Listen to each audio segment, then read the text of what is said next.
Hello दोस्तों, मेरा नाम है शेख तौसीफ और स्वागत है आप सभी का आपके अपने चैनल एक्टिव लर्निंग 24 पर। आज के इस वीडियो में हम प्रश्नावली 4.3 के प्रश्न को हल करने वाले हैं।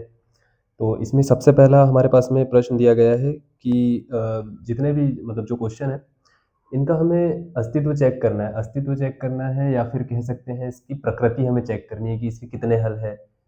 सॉरी, मूल जो है इसके बराबर है या फिर अलग अलग है, या फिर जो है वास्तविक ना होकर काल्पनिक मूल है। ठीक है, तो इसको हम कैसे चेक करते हैं कि प्रकृति कैसी है मूलों की? तो ये तो हम लोग पहले पढ़ चुके हैं सर, आपने बताया था गुरुजी, लेकिन हमें याद नहीं है। चलो मैं फिर से बताता हूँ। तो मूलों की प्रकृति के लिए क्या करेंगे? सबसे पहले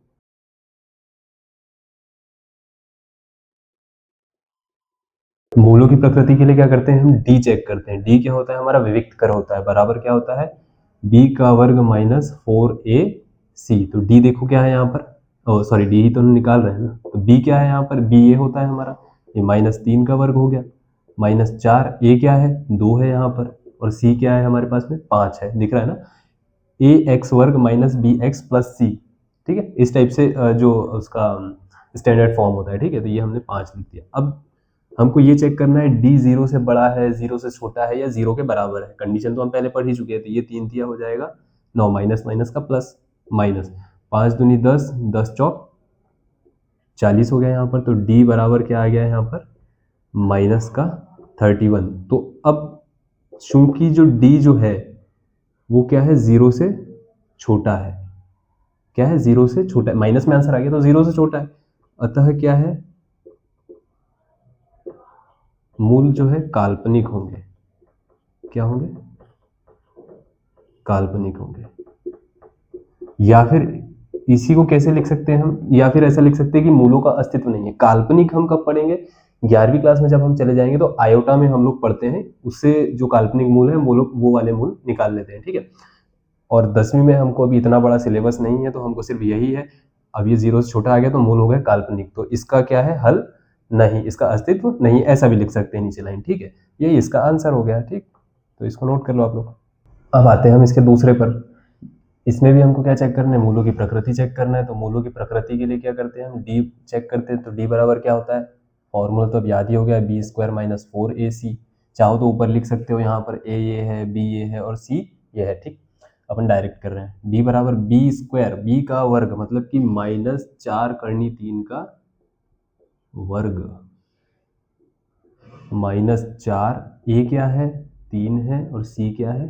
4 है। डी बराबर, अब इसका वर्ग कैसे निकाले? तो 4 का वर्ग मतलब माइनस के 4 का वर्ग, तो ये 4 गुना 4 हो जाएगा, -4 गुना -4।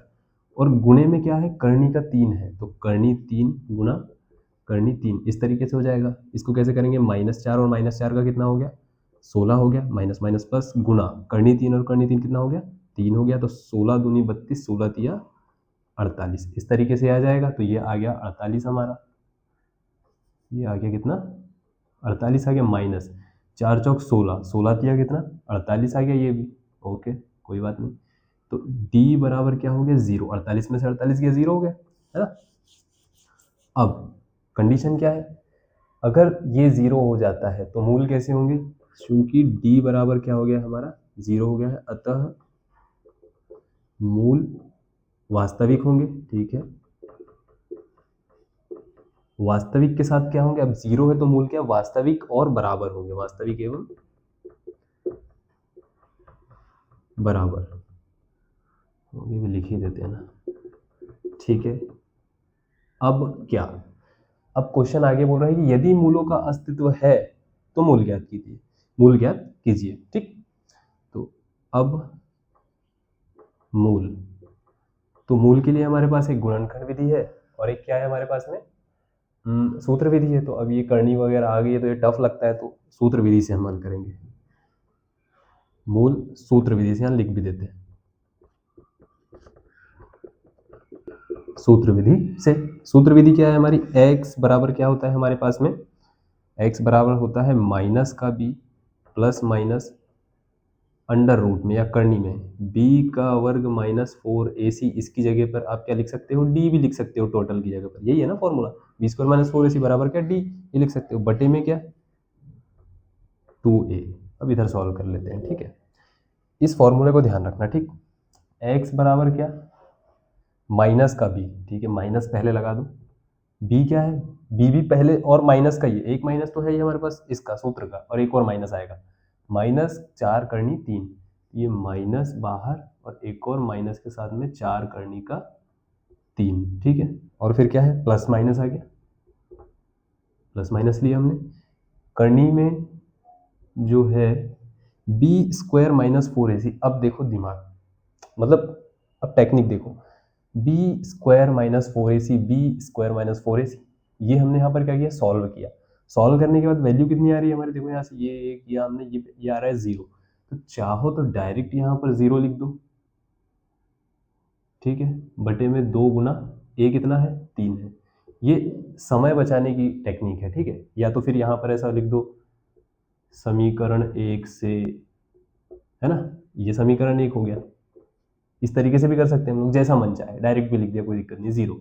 तो क्या हो जाएगा, ये x बराबर माइनस माइनस क्या हो गया, प्लस हो गया, तो ये 4 करनी 3 के बटे में 2 गुना 3, ऐसा लिख दो इसको। या फिर इसी को ऐसा लिख सकते हैं हम लोग, 4 को क्या लिख सकते हैं, 2 गुना 2 लिख सकते हैं, करनी 3 को भी ऐसे गुणे में लिख दो, नीचे क्या लिख दो, 2 तो है ही, और 3 को क्या लिख दो, करनी 3 गुना करनी 3, ऐसा लिख सकते हैं ना हम लोग इस तरीके से। ये करनी 3 से ये करनी 3 गया, ये 2 से ये 2 गया, x बराबर क्या आ गया हमारे पास में, क्या आ गया हमारे पास में, 2 बटा करनी का 3 आ गया। तो इस तरीके से अब क्या है, जो हल है, दोनों हल हमने पहले ही पढ़ लिए कि बराबर है, तो x बराबर एक हल यही होगा और दूसरा हल भी यही होगा। तो यहाँ पर यदि अगर लिखना चाहे तो ऐसा लिख सकते हैं कि अतः मूल क्या होंगे, 2 बटा करनी 3 कॉमा 2 बटा करनी 3 होंगे। ये हमारा क्या हो गया, आंसर हो गया, ठीक है। तो इसको आप लोग नोट कर लो। अभी आ जाते हैं प्रश्न नंबर 3 पर, ठीक है। इसके लिए हल लिख देते हैं यहाँ पर, सेम प्रोसेस करना है, चेक करो सबसे पहले तो d निकाल लेते हैं। d बराबर होता है b का वर्ग माइनस 4ac, d बराबर b का वर्ग मतलब माइनस 6 का वर्ग माइनस 4, a कितना 2, c कितना है 3 है, ठीक है। d बराबर क्या, 6 माइनस 6 का वर्ग क्या होता है 36 होता है, माइनस 6 गुना माइनस 6 तो माइनस माइनस हो जाता है प्लस, 6 6 36 माइनस 4 दूनी 8, 8 दिए 24, ठीक है। d बराबर कितना आ गया 12, 12, ठीक। चूंकि जो है d जो है हमारा यहाँ ग्रेटर देन 0 है, मतलब कि 0 से बड़ा है, इसीलिए मूल जो है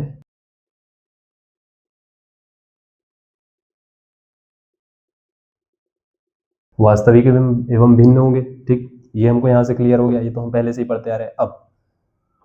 अब क्या, अब पता चल गया मूल होंगे, तो अब मूल किससे, सूत्र विधि से ही निकालते हैं, सूत्र विधि से मूल, सूत्र लिख लो यहाँ पर, x बराबर माइनस का b plus minus under root में b का वर्ग माइनस 4ac बटे में 2a। अब आगे का इधर कर लेते हैं, ठीक है। ये है फॉर्मूला, x बराबर माइनस का b मतलब माइनस का 6, तो माइनस पहले से और माइनस का 6 ये लिख दिया, प्लस माइनस अंडर रूट में b का वर्ग माइनस 4ac, ये भी हमने देखा, इसका मान कितना 12, ठीक है, 12 बटे में 2 गुना a कितना है 2 है, ठीक है। ये किया हल, x बराबर माइनस माइनस हो गया यहाँ पर प्लस, तो 6 हो गया, प्लस माइनस। अब देखो यहाँ पर साइड में 12 को क्या लिख सकते हैं हम, 2 गुना 2, या फिर पहले ऐसा लिखो 4 तिया 12 लिख सकते हैं, लिख सकते हैं सर।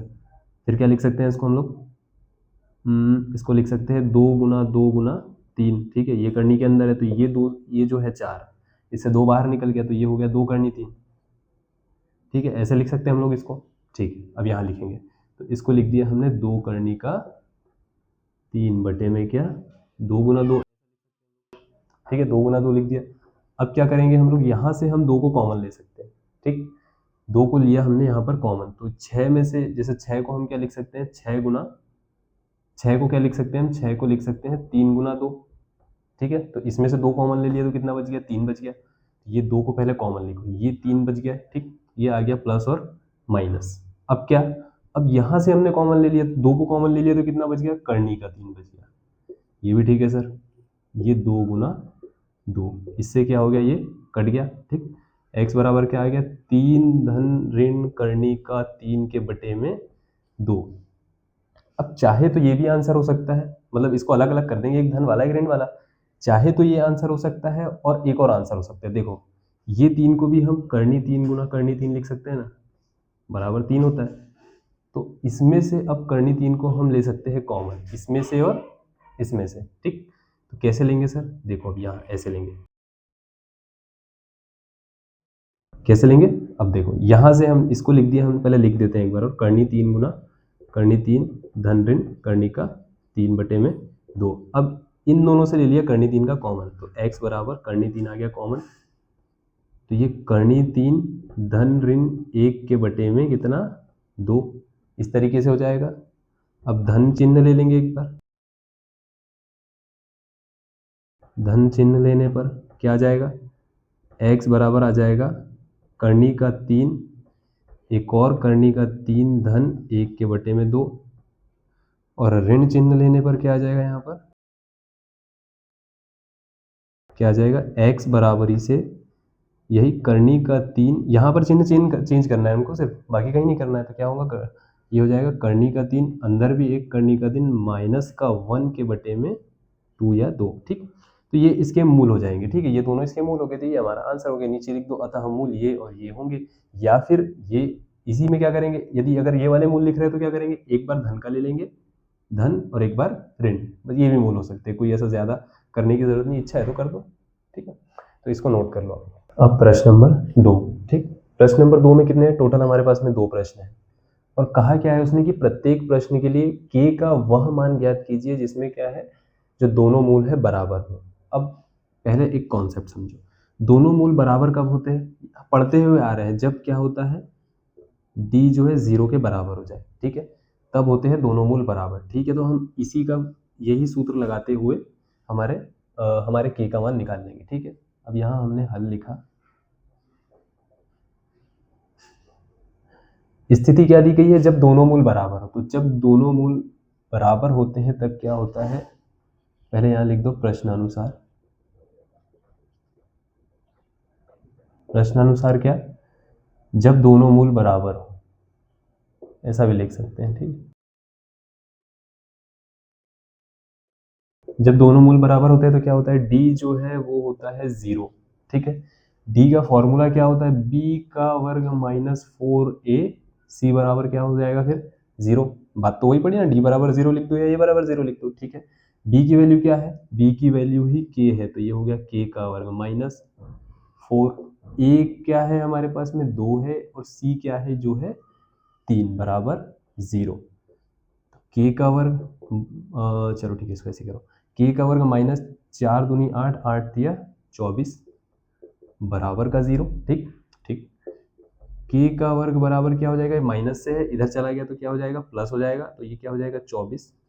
अब जब वर्ग हम हटाते हैं तो ये क्या हो जाता है, जैसे वर्ग हमने जब हटाया तो ये हो गया प्लस माइनस, और ये वाली चीज चली जाती है करनी में, या फिर इसी को हम, या फिर बहुत सारे टीचर ऐसा बताते हैं कि हमने क्या किया दोनों तरफ करनी ले ली, तो करनी जब ले ली हमने तो के वर्ग की, तो के वर्ग को लिख सकते हैं के गुना के, तो इसमें से आ गया के बाहर, और इधर करनी ले ली तो ये प्लस माइनस आ गया सामने, इस तरीके से भी कर सकते हैं, जैसा मन चाहे वैसा करो, ठीक। अब यहाँ क्या है के की कितने वैल्यू हो गई, यहाँ पर के की वैल्यू हो गई धन ऋण 24, ठीक तो इसमें से हम चाहे तो बाहर निकालते हैं, 24 को क्या लिख सकते हैं हम 6 गुना 4 ऐसा भी लिख सकते हैं, या फिर 3 गुना 2 गुना 2 गुना 2, तो ये ऐसा बाहर निकल जाएगा 2, तो k बराबर क्या हो जाएगा प्लस माइनस 2 करनी 6, इस तरीके से इसका आंसर हो जाएगा पहले का, ठीक है तो ये प्लस की वैल्यू भी चलेगी और माइनस की वैल्यू भी चलेगी, तो ये इसका आंसर हो गया, नोट करो। अब देखो प्रश्न दूसरे का दूसरा, इसमें सर ये जो है ये इस तरीके से दे दिया है, मल्टीप्लाई करना पड़ेगा, तो अब तो ये कठिन लगने लगा है। नहीं, कठिन नहीं है। हमारे चैप्टर का नाम है द्विघात समीकरण, हम यहाँ द्विघात समीकरण सॉल्व करने आए, तो इस तरीके से तो हम नहीं करने वाले। तो इसको कर दो इसमें मल्टीप्लाई, ठीक, इसके बाद में हो जाएगा ये आराम से सॉल्व, बहुत इजी तरीके से हो जाएगा। ठीक है, हल करो। इसके लिए भी कंडीशन वही है कि मूल बराबर होने चाहिए। ठीक है, ठीक है, तो पहले पहले जो दिया गया है उसे करो। ठीक है, तो सरल करने पर ऐसा लिख दो, यहाँ चाहे तो लिख दो सरल करने पर। क्या होता है सरल करने पर? अंदर करो मल्टीप्लाई इसका, तो के एक्स का वर्ग हो गया ना, के एक्स का एक्स में गुणा हुआ एक्स का वर्ग हो गया, माइनस इसमें किया तो ये हो जाएगा माइनस का 2k एक्स धन का 6। इसमें थोड़ी मल्टीप्लाई हो रहा है, इसी में हो रहा है सिर्फ। ठीक, ये हो गया 0। ठीक, अब फिर आ जाओ अपनी कंडीशन पर। क्या होता है कंडीशन, क्या है हमारी कंडीशन प्रश्न अनुसार, क्या है? दोनों मूल बराबर होने चाहिए, तो दोनों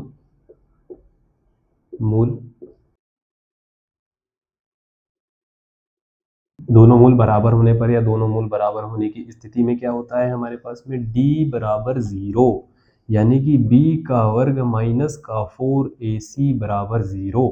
ठीक, b क्या है हमारे पास में, माइनस का 2k है, तो ये माइनस के 2k का वर्ग हो गया, माइनस 4, a क्या है हमारे पास में, k है, c क्या है 6 बराबर 0 हो गया। ठीक है, कोई दिक्कत नहीं। इसको करेंगे तो क्या हो जाएगा, ये माइनस 2 का वर्ग हो जाएगा, धन का 4, और के क्या हो जाएगा, के का वर्ग, माइनस 6 चौक 24 हो गया।